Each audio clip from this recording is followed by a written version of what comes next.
Welcome Hitesh law classes students. आगे के topic के लिए ये वीडियो तैयार है। पिछले टॉपिक में पार्ट 2 में जो पहला पार्ट है वहाँ से देखना शुरू करिए, हिंदी भाषा संस्कार के रूप में। उसके बाद पार्ट 1 पार्ट 2 और उसमें क्वेश्चन भी लिखा हुआ है जो आपको एग्ज़ाम में 110% आपको मिलेगा ही मिलेगा। तो चलिए ज़्यादा टाइम ना वेस्ट करते हुए सीधे टॉपिक पे आते हैं। और पिछले एपिसोड में हमने देखा था कि मान्य विवाह पद्धति, और इसमें हम देखेंगे अमान्य। मान्य जो समाज में जिसे बहुत प्रधानता मिलती थी, अमान्य जैसे नाम से ही पता है इनवैलिड, जिसे समाज में कोई भी स्वीकृति नहीं मिली। तो जो विवाह की पद्धति है, अमान्य विवाह पद्धतियाँ, ये कितने प्रकार की पाई गई थी? अमान्य विवाह पद्धति पाई गई थी 4 प्रकार की। वैसे तो बहुत सारी थी, मगर अमूमन जो मुख्यतः मोटी मोटी हैं उनके बारे में मैं आपको वीडियो में बताऊंगी।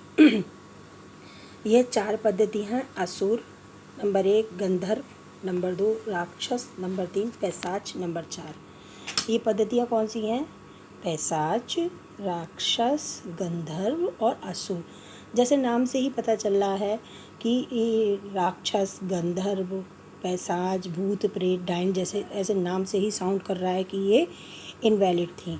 अमान्य विवाह पद्धति जो शादी की टेक्निक थी, जो तरीका था, जो समाज में अमान्य था। अक्सर एग्ज़ाम में ये क्वेश्चन आता है, मान्य और अमान्य पद्धतियों के बारे में बताएं। तो आपको मालूम होना चाहिए कि व्हाट्स द मीनिंग ऑफ अमान्य। अमान्य का क्या मतलब है? आसुर पद्धति मतलब पैशाच विवाह, राक्षस विवाह, गंधर्व विवाह, आसुर विवाह। ये 4 पद्धतियाँ समाज में प्रचलित थी हमारी। और सबसे पहले हम देखते हैं, आइए देखते हैं इस पद्धति की सबसे पहले मेन पद्धति देखते हैं, पैशाच विवाह। पैशाच का मतलब क्या है कि जो बिल्कुल भी पैशाच विवाह पद्धति को बहुत ही निंदनीय माना गया, यानी कि समाज में पूर्ण रूप से वैलिड नहीं थी। इसमें सोई हुई मद आदि से मक्त, मतलब नशे से जो युक्त हो, या विकृत मस्तिष्क वाली कन्या के साथ, मतलब जो जिसका मानसिक संतुलन सही नहीं हो, हमारे समाज में इसको बड़ा ही निंदनीय माना गया। और ऐसी कन्या जो पूर्ण रूप से स्वस्थ ना हो, जिसका मानसिक संतुलन सही ना हो, उसके साथ में विवाह संबंध, उसके साथ में संबंध स्थापित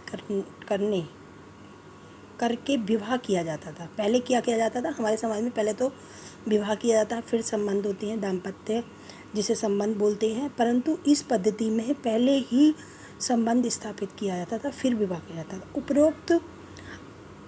उपरोक्त मान्य विवाह पद्धतियों में से, मान्य पद्धति में उपरोक्त विवाह पद्धतियों में से मान्य पद्धतियों में वहाँ और अमान्य पद्धतियों में आसुर पद्धति को आदर की दृष्टि से देखा गया। मतलब इसमें भी कुछ ऐसी हैं जिन्हें आदर की दृष्टि से देखा गया। अन्य सभी पद्धतियाँ घृणा की दृष्टि से देखी जाती थी और ये चलन में नहीं थी। मतलब जो यहाँ पर डिस्कस हो रहा है वो सारी ही पद्धतियाँ घृणा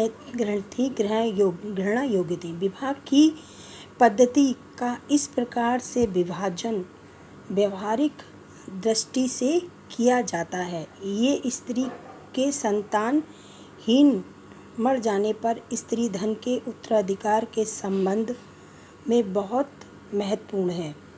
यदि स्त्री का विवाह मान्य पद्धति के अनुसार हुआ है तो संतानहीन होने की स्थिति में उसका स्त्री धन उसके पति और सामीप्य को जाता है। मतलब कहने का मतलब यही है कि उसका अगर संतानहीन हो गई है और स्त्री, तो उसके पति या उस पर। परंतु यदि विवाह अमान्य पद्धति से होता है, मतलब मान्य से होता है तो उसको सारे अधिकार मिलेंगे, और अमान्य से होता है तो उसके अधिकारों में अड़चन आएगी। और यदि अमान्य पद्धति से होता है तो स्त्री धन पिता पक्ष के संबंधियों को चला जाता है। जो अमान्य होता है, जो स्त्री धन होता है पिता पक्ष, लड़की के। स्मरणीय है कि वर्तमान हिंदू विवाह अधिनियम के विरुद्ध है। ये वाले विवाह क्या है? हिंदू धर्म के विरुद्ध है। अब अगले उसमें आते हैं, देखते हैं आसुर विवाह। इस पद्धति में जो असुर पद अभी अब हमने देखा पैसाज में क्या हुआ, अब असुर में क्या है, इस पद्धति में वर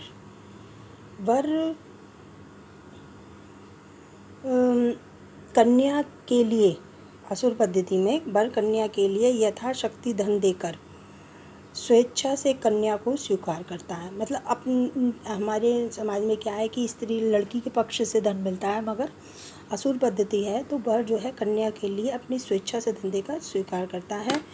इस पद्धति की मुख्य विशेषता यह है कि इसमें कन्या के पिता या संरक्षक को धन लाभ देकर कन्या की प्राप्ति की जाती है। यह प्रथा सूदों में प्रचलित थी, मतलब लड़की को जैसे कि खरीद लिया पैसा देकर, और इसमें किसको लाभ होता था, कन्या के पिता को। इसीलिए क्योंकि हमारे समाज में तो उल्टा है कि भाई लड़की का दान किया जाता है, लड़की को धन संपत्ति दी जाती, मगर ये जो अमान्य पद्धति है इसमें ये लड़की के पिता को धन देकर कन्या से विवाह किया जाता था।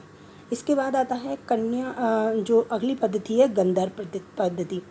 कन्या और पुरुष की इच्छानुसार पारस्परिक प्रेम और आलिंगन आदि संबंध होने को गंधर्व विवाह कहा जाता है। इसमें क्या है, दोनों के बीच में संबंध हो जाते हैं और उसी को शादी का आधार मान लिया जाता है, जो कि इनवैलिड है, सही नहीं है, इसीलिए ये गंधर्व विवाह है।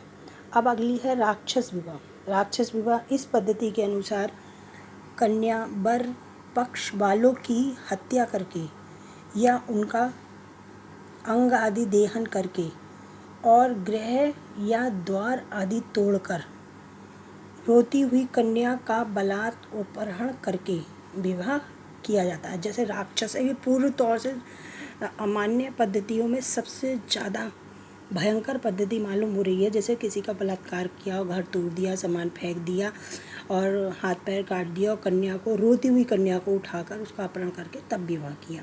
तो देखिए आप लोगों को ये समझ आ रहा होगा कि सारे टॉपिक्स में जैसे हमारा है ये वाला टॉपिक्स पैसाज पद्धति, राक्षस पद्धति, गंधर्व पद्धति, असुर पद्धति, तो सारी ये इनवैलिड हैं और ये समाज में प्रचलित नहीं है। आई होप आप लोगों को अच्छे से समझ में आ गया होगा।